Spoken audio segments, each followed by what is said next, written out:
If you're having any issues with your knee doing Turkish get-up, especially in the lunge portion, here's something you might want to think about. So a lot of people are doing Turkish get-ups on very hard surface.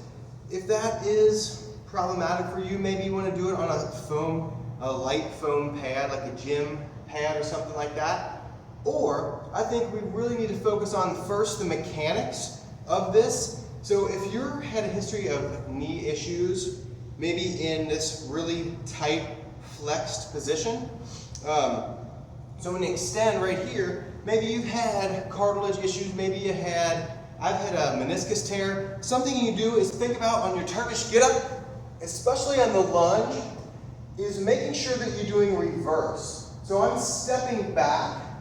I'm going to go backwards instead of forward. I'm not going to take that front step, okay? I'm going to load up my hips by making sure that my hips bend first, okay? And then I lower down. So now the load has gone to my glutes instead of just the quad. So if I do this and bend the knee first, all the load above the knee goes to the knee.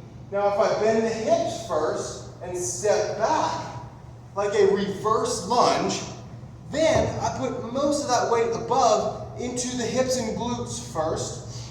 It may help a lot by getting away a lot of that tension onto just your knee. So if that helps, another thing, think about what you're doing. If you're doing a Turkish get-up and you're kneeling back, if your knee's coming in, if it's going out, focus on keeping your alignment. Make sure that your hip is doing a lot of the work. Make sure that your ankle and hip have enough mobility for that. So I'm going to demonstrate how I personally like to do the Turkish get-up. So I love starting from above. I'm going to make sure I have enough space behind me. Then I'm going to take that big step back that allows me to flex at my hip first. Then I'm going to go laterally. I'm not noticing any pain down here under the kneecap or anything. I'm going to pivot, put that leg out, lower down carefully. Now I'm going to use my hip, push with my glutes. I'm going to push over and pull against the floor with my elbow. Then I'm going to extend my tricep. I'm going to bridge lift. Make sure I'm keeping my glutes, knee to the floor, lean over, and then step up.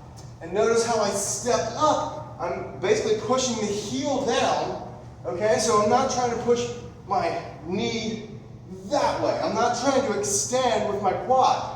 I'm trying to push down and extend with my hip, okay? So this motion is what we're working for. We're not trying to do this.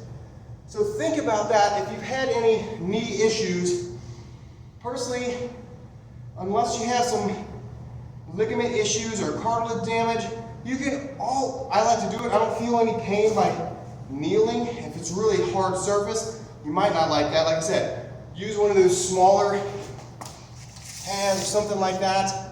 Just make sure that it's not slippery when you're doing your Turkish get-up. You can always skip it, okay? If lunges bother you and you can't fix that feeling by doing a reverse lunge, skip it altogether. There's so many other things you can do.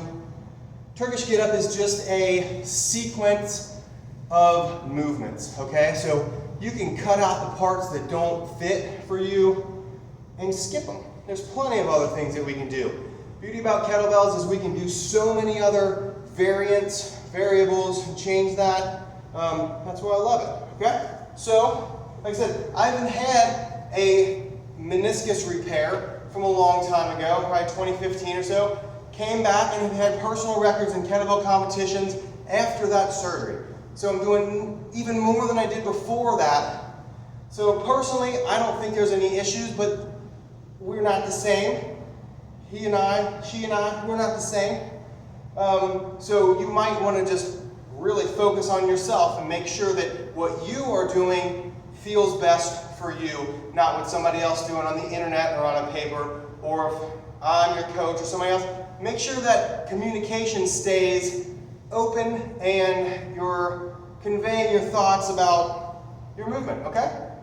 Turkish get-up, I think they're great, but not everybody needs to do them.